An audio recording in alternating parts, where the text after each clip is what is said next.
Welcome back to the channel. This is the Earth Science Classroom. Today in this video we're looking at petrology and geology and rocks, and in particular looking at one rock which is sedimentary. Now this type of rock, we're looking at how it forms and how it creates these different environments across the Earth's surface, some very spectacular, and looking at the different characteristics of this rock type.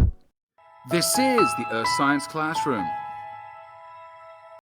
As a quick recap, we have three main rock types. We have sedimentary, which is the focus of this video. We also have igneous and metamorphic. Now they form in different ways, processes, mechanisms on the Earth's surface and also underground through different stages. But this video is looking at sedimentary. Sedimentary rocks are one of the main types of rocks out of the three, igneous, metamorphic and sedimentary. And this word basically gives away what this rock is composed of or how it's formed. Now it's formed from sediments. Sediments are broken bits of rock, clasts or fragments or pieces of pre-existing rock. Could be a sedimentary rock that is then broken down, could be an igneous rock which is broken down, or metamorphic. Now how they break down is through different processes on or around the Earth's surface. Now that can be weathering and erosion, different erosional agents, different weathering, both mechanical or physical, and chemical. So all these different ways to break down rock into smaller and smaller pieces, also using the surface area formula, where the more surfaces that are exposed to the weathering agent, the increased rate of breaking the rock down or weathering. So these large rocks become small rocks and turn into sediments. Now they're based on different sizes of sediment, which is called the grain size. So you get these large stones, pebbles, boulders going down to smaller grain size like sand, silt and clay, which is the majority mineral composition of soil. So these rocks can break down into their mineral components, and these sediments of different sizes, both clastic and chemical. Now chemical sediments really are just the evaporation and the breakdown of the rocks through chemical or acid reactions and mechanisms and chemistry, and they're going to form different rocks through evaporation and the leaving of those dissolved ions on the surface and the evaporation of water or the acid away to leave the rock over time. So these rocks are beautifully formed over a certain time period, and this is called lithification. And if it keeps going, it can be called diagenesis, which can turn into a metamorphic rock. But lithification has a step-by-step guide of how these parent original rocks that are pre-existing get broken down and then weathered, eroded, transported, deposited, and then turns into rock through time, pressure, and compaction, and the formation of a geologic glue that sticks these sediments together, forming the rock. And based on the sediments or the clastic material, it's going to create a certain kind of sedimentary rock. For example, if you have broken bits of sand layered into an area, it's going to form in the future sandstone, or silt will be siltstone, or you might have large pebbles and stones, it might form either breccia or conglomerate, or you might have a compressed area of mud and silt and clay, which will turn into mudstone, it will turn into shale. And if it keeps going in terms of diagenesis with more heat and pressure, it will turn into slate, which is metamorphic.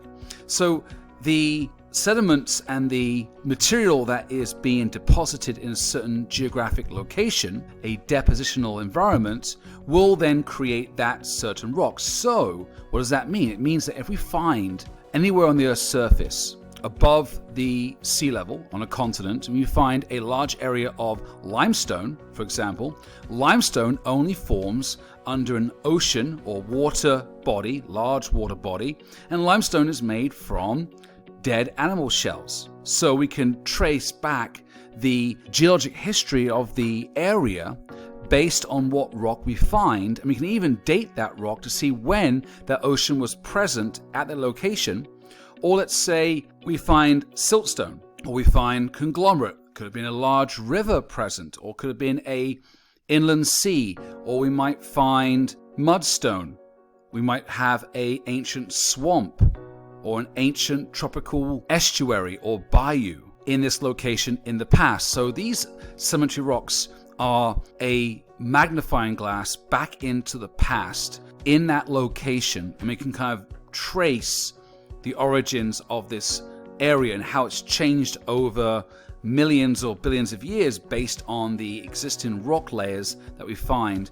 And these sedimentary rocks can also contain fossils, and we can use these for index fossils, again, for relative and absolute dating.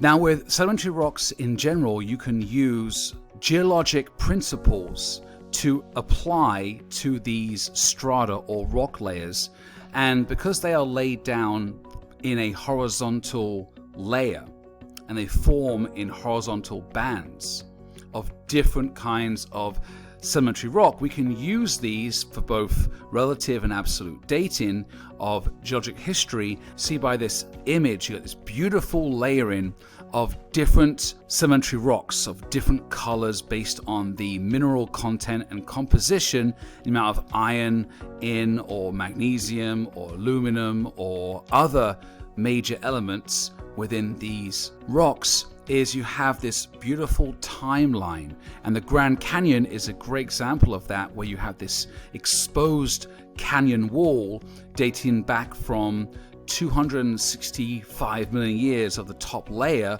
where you walk and look into the Grand Canyon to the very bottom with the exposed metamorphic rock, which is over 1.8 billion years old. So you got this changes over time, over that 1.6 billion years of Earth's history in that location.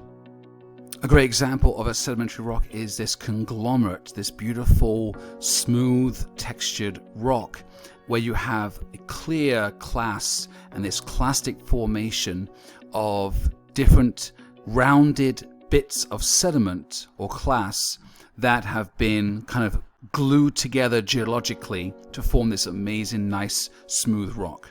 And this sedimentary rock is a classic. It's limestone, which is a calcium carbonate variety of rock and is formed generally in an oceanic or large body of water on the ocean floor with compressed seashells over a long time. And this is a very beautiful rock. And this here is a tower that's in Arches National Park in the US, and it is formed from a classic sedimentary rock called sandstone. Now, sandstone can be shaped and weathered, and it produces these beautiful landscapes, and they're very common in the western United States with a lot of national parks. And they're just a beautiful rock. Again, the color comes from the added elements into the sandstone, which is compressed sand, which comes from a ocean or water-based environment in the past, and then the tectonic uplift over time, which produces these weathered landscapes, which are awesome. And here is another classic sedimentary rock, which is shale, which is basically a compacted silt or clay, the smallest grain size in a swamp or a marsh or a muddy environment around a water environment. And this is a generally darker color than, let's say, a limestone or a sandstone, and it is compressed into these very thin layers. Thank you so much for watching the video. I hope you enjoyed it. If you like it, please subscribe and maybe hit the like button. If you like more on this content, please check out my channel, which has all these videos on earth science.